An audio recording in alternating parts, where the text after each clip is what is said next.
Welcome to the Psych Central Show, where each episode presents an in-depth look at issues from the field of psychology and mental health, with host Gabe Howard and co-host Vincent M. Wales. Welcome, everyone, to this week's episode of the Psych Central Show podcast. My name is Gabe Howard, and with me, as always, is Vincent M. Wales. And we have a wonderful guest with us. A gentleman by the name of Mitch Gluck is joining us. Mitch, welcome to the show. Thank you very much. We are glad to have you here. I'm looking forward to sharing information with you and talking about a really important topic. Mitch is the Assistant Hospital Administrator at the San Diego County Psychiatric Hospital, which is interesting enough, but he also is an individual with lived experience in a family where mental illness has certainly taken a toll. So let's talk about your brother.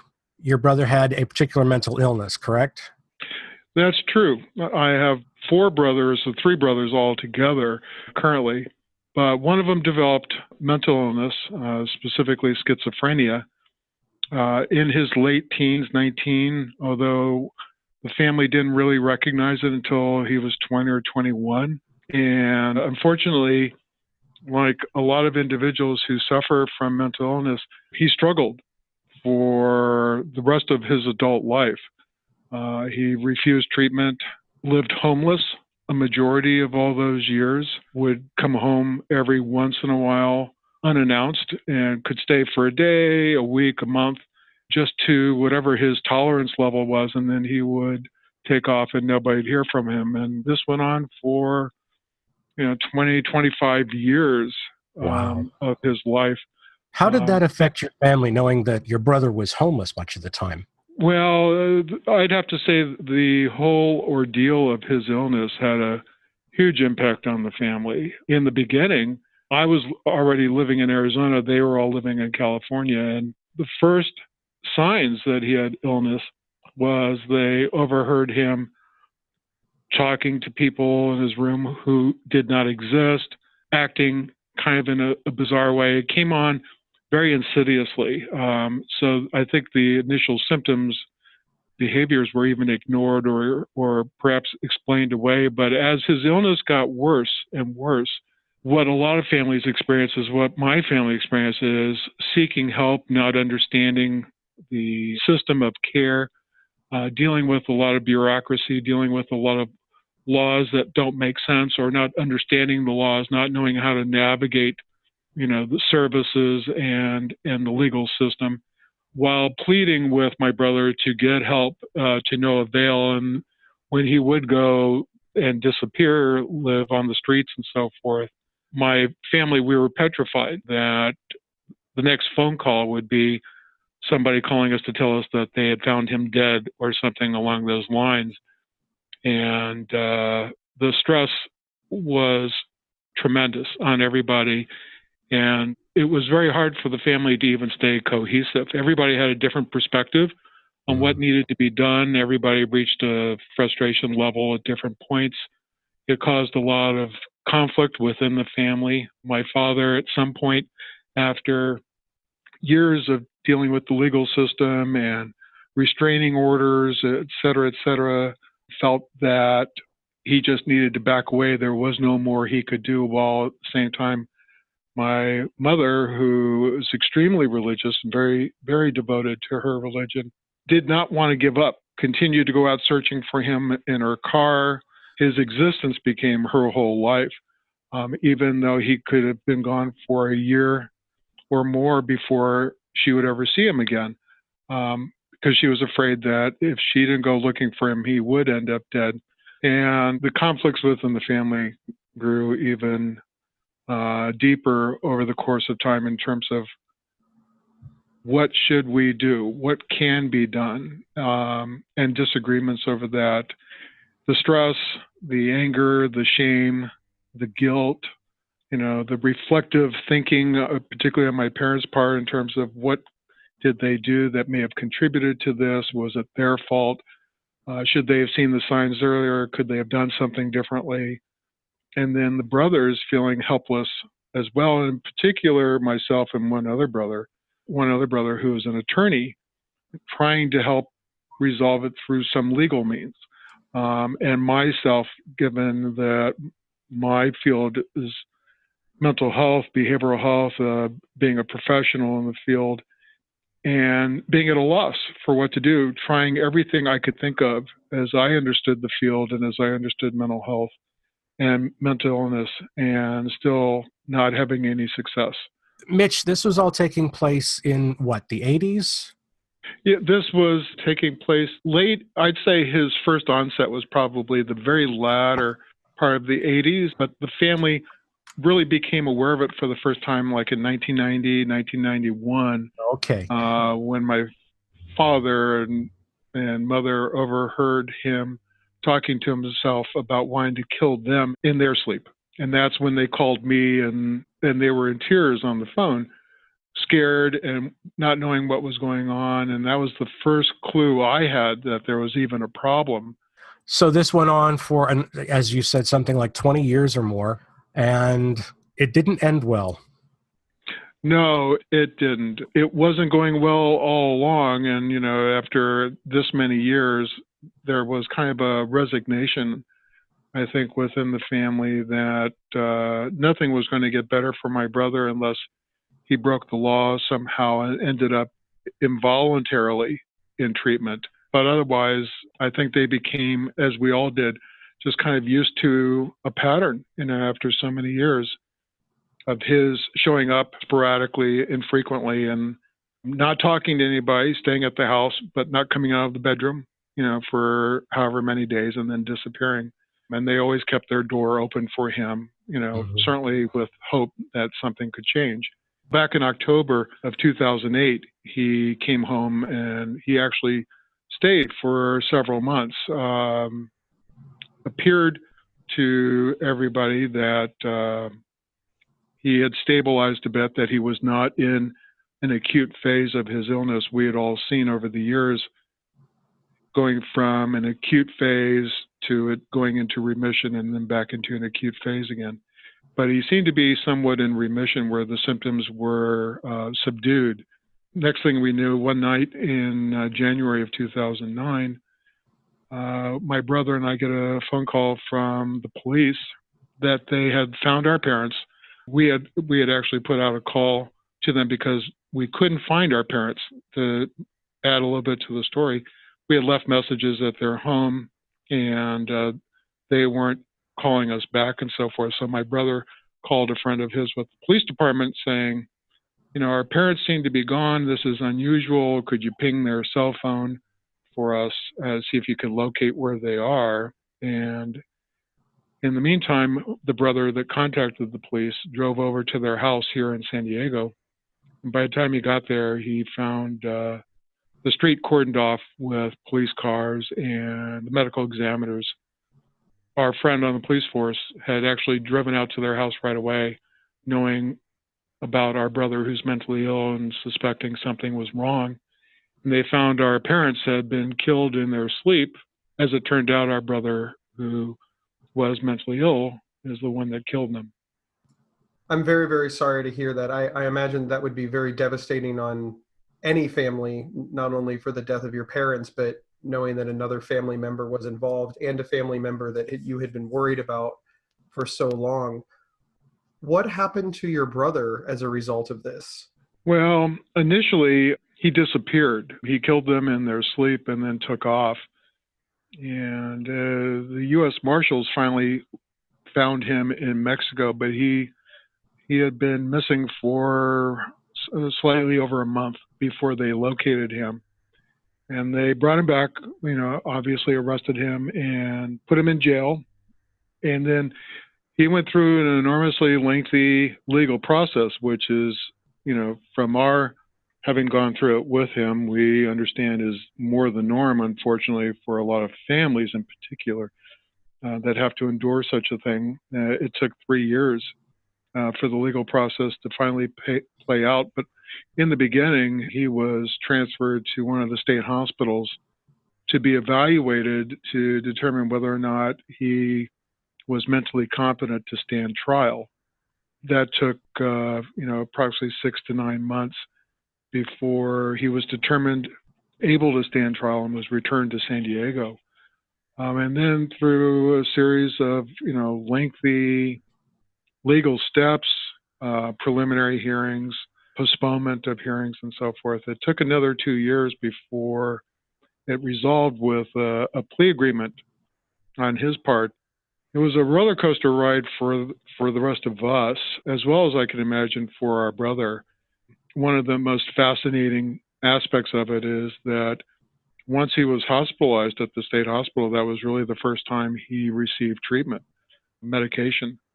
And by the time we saw him, which was about 2 years later, which was the first time we spoke to him, it was surreal, because when we talked to him, he was exactly as we had remembered him prior to the onset of his illness.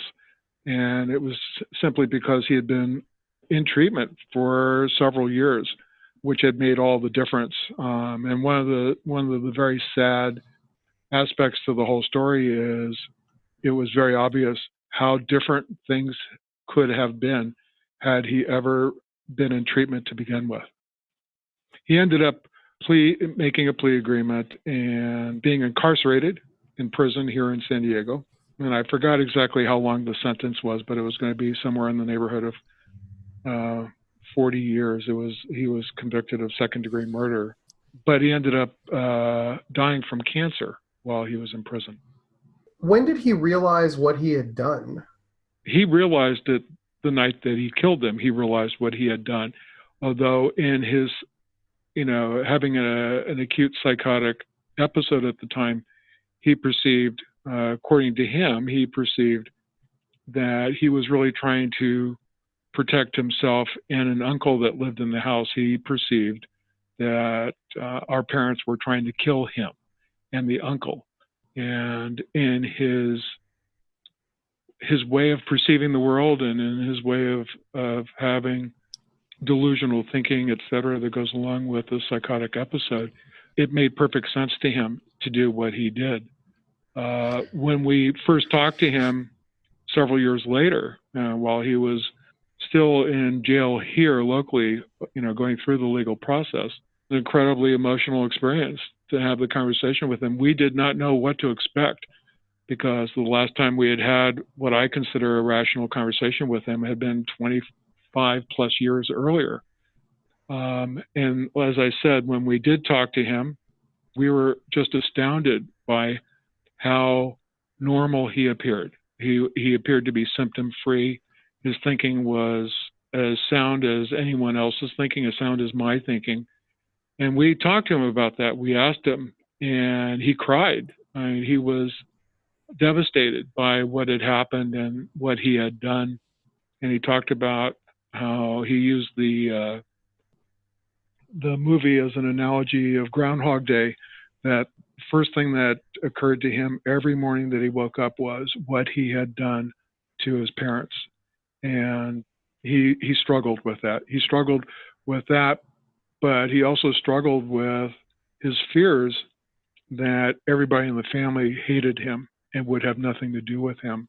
And so we discovered that he was as nervous in seeing us that day in jail as we were nervous about seeing him.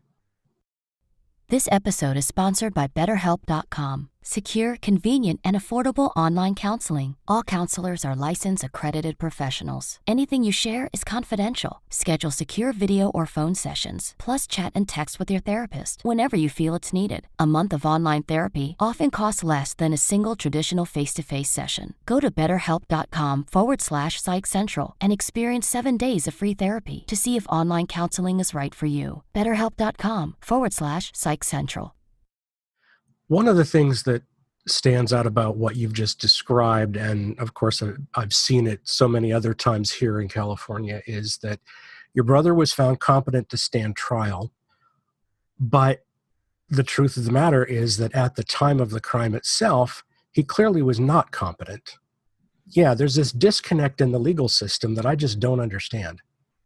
Well, to be honest with you, it was fully explained to us, and I don't understand it on some emotional level, at least.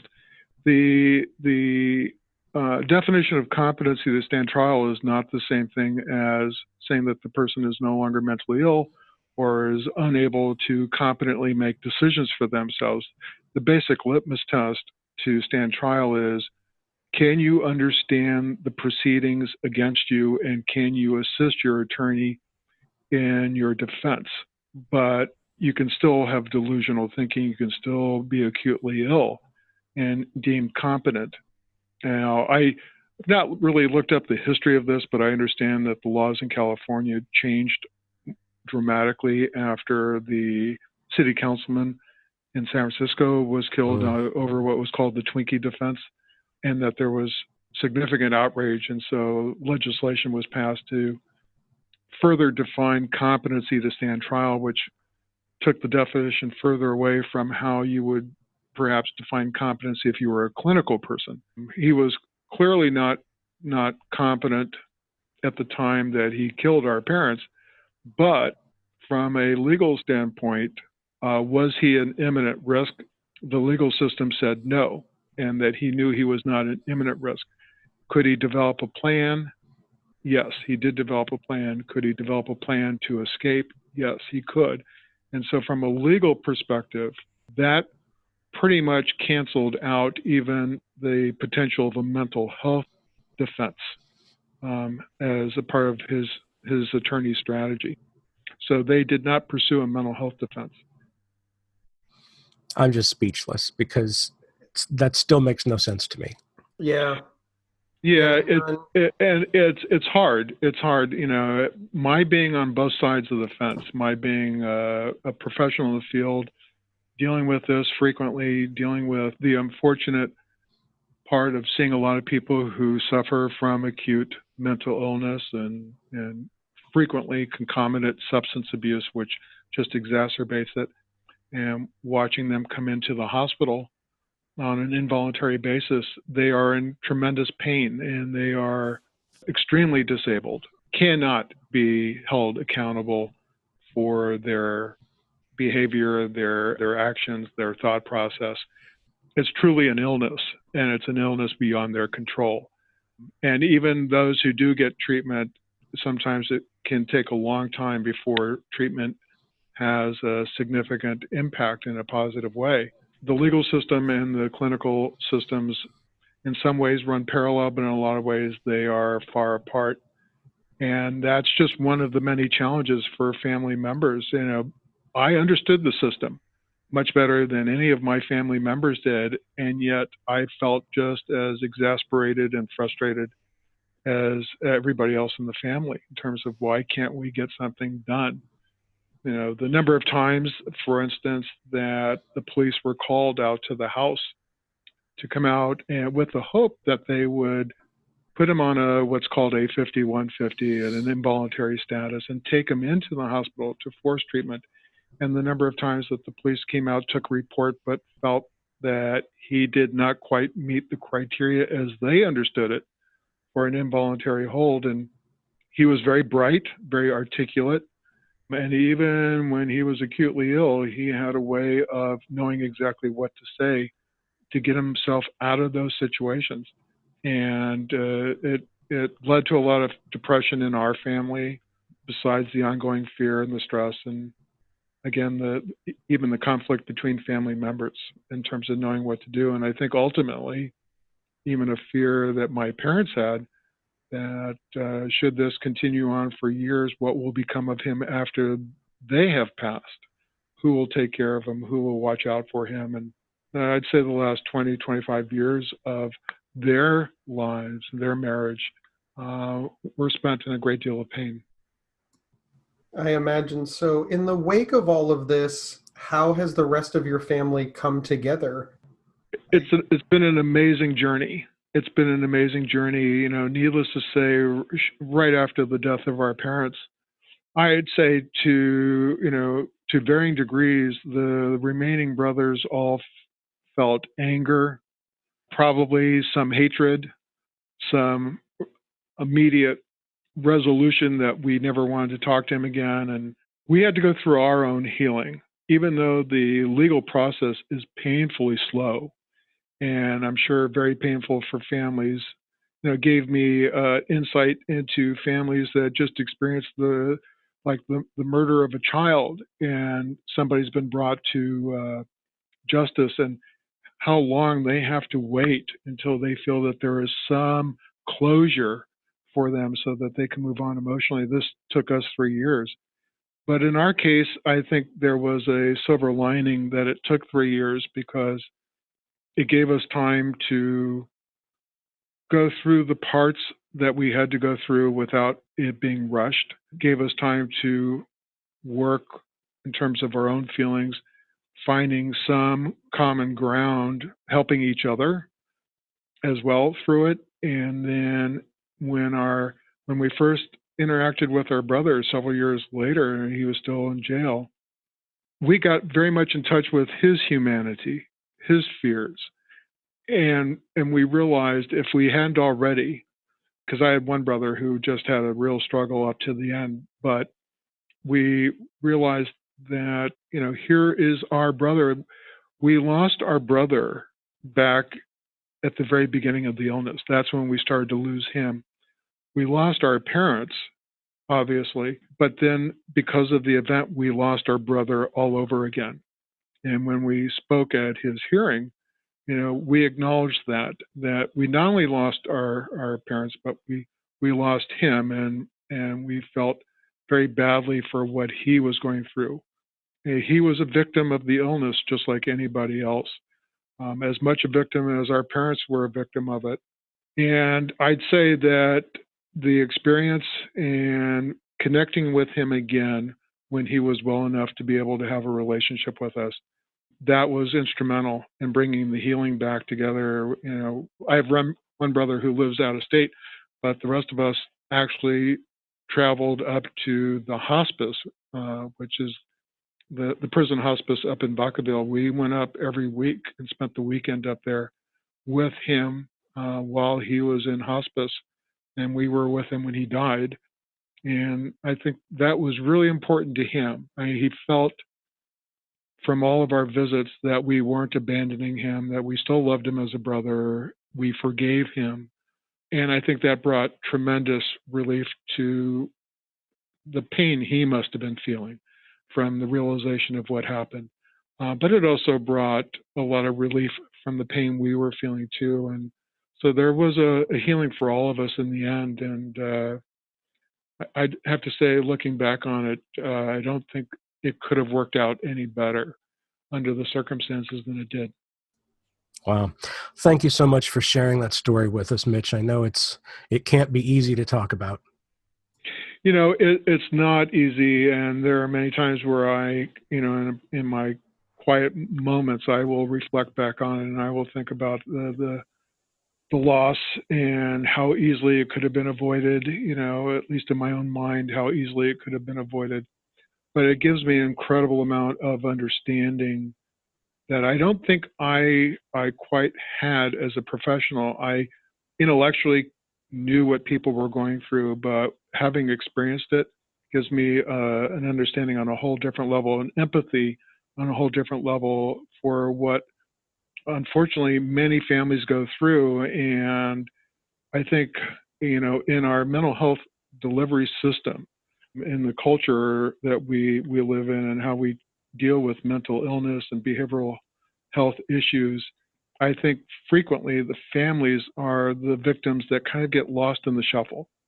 They become secondary victims at best. And in a lot of cases, they should be the primary patient, the primary client, because they need help. They need a lot of help. And the system is more designed to focus on the person who has the illness, and if there are resources available, then on the family. And I think a lot of families, if you talk about families, particularly families that may be of certain ethnic backgrounds or cultural backgrounds where their perception of mental illness, behavioral health, and so forth is partially influenced by the beliefs that they grew up with, I think it's very hard for them to get help. And I think they kind of fall through the cracks. And I think that's a huge loss.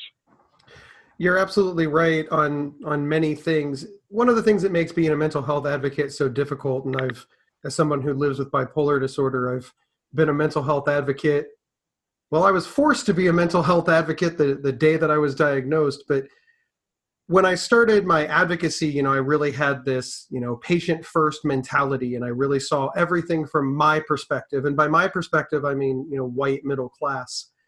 And the longer I advocated, the more I started to realize that it's different based on your socioeconomic status. It's different depending on your gender. It's different based on your race. It's whether or not you have a family. Is the family important? And the subject of forced treatment or involuntary hospitalization is always going to be a hot button topic for our community. And I remember at one point I felt very strongly that under no circumstances should forced treatment ever be utilized.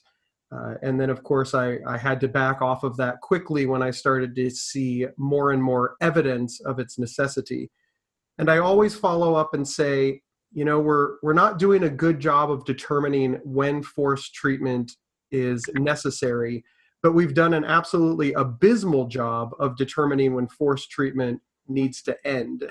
It's a mess. It's all a mess. And unfortunately, stories like yours and so many other ones are really the thing that's rising to the top. And people are paying the price for inaction. And I'd really like to see something done. Well, I appreciate everything you've said. There are so many ethical issues in this whole story and in the field itself that are hard to sort out. It's a much more complex subject than meets the eye. And certainly, if you've had a personal experience, sometimes it's even harder to sit back and look at all the ethical issues and see both sides of the story. I've been a strong advocate for decades, for individuals who experience, some sort of human needs and through my work in healthcare in particular. But the issue of voluntary or involuntary hospitalization or involuntary treatment, one of the balancing acts where proponents on both sides have a lot of valid things to say is, the need for involuntary treatment. It may be the humane thing to do. It may reduce risk to the individual and to others around them and so forth. But on the other hand, to what extent do we violate individual rights by forcing involuntary? And where do you draw the line between the rights that the individual has versus the rights of the larger group? And unfortunately, people, I think, rush to judgment and see it sometimes more as a black and white issue, when in fact it is so gray. It is so gray that it's even by the most compassionate advocates, it's a tough, complex discussion to have. But I do agree with you that there is a tremendous inequality in the way healthcare, not just mental health, but healthcare is distributed in our society. We have a long ways to go to do a much better job. That's all I can say. And unfortunately, it will go well beyond my lifetime in terms of working out these complexities. Sad but true.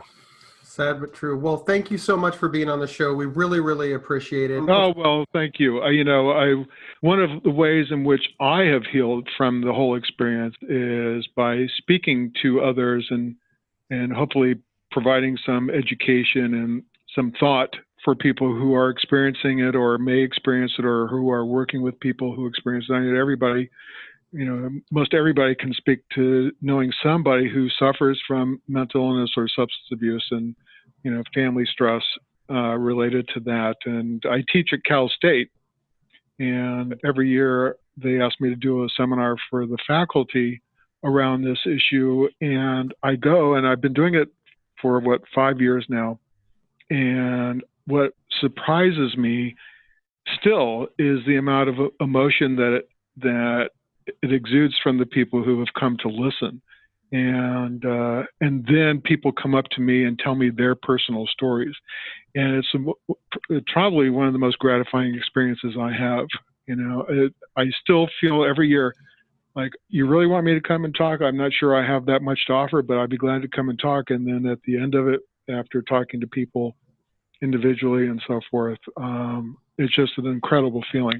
And so it's been very helpful in being a part of your show is an opportunity I really appreciate. So thank you. Thank you to everyone for tuning in. And remember, you can get 1 week of free, convenient, affordable, private online counseling anytime, anywhere by visiting betterhelp.com/psychcentral. We will see everybody next week.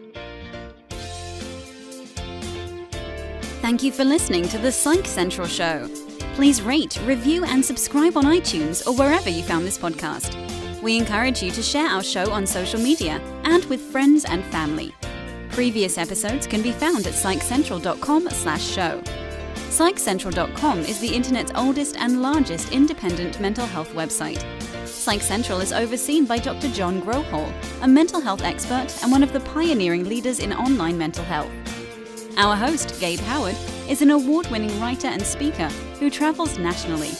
You can find more information on Gabe at gabehoward.com. Our co-host, Vincent M. Wales, is a trained suicide prevention crisis counselor and author of several award-winning speculative fiction novels. You can learn more about Vincent at vincentmwales.com. If you have feedback about the show, please email talkback@psychcentral.com.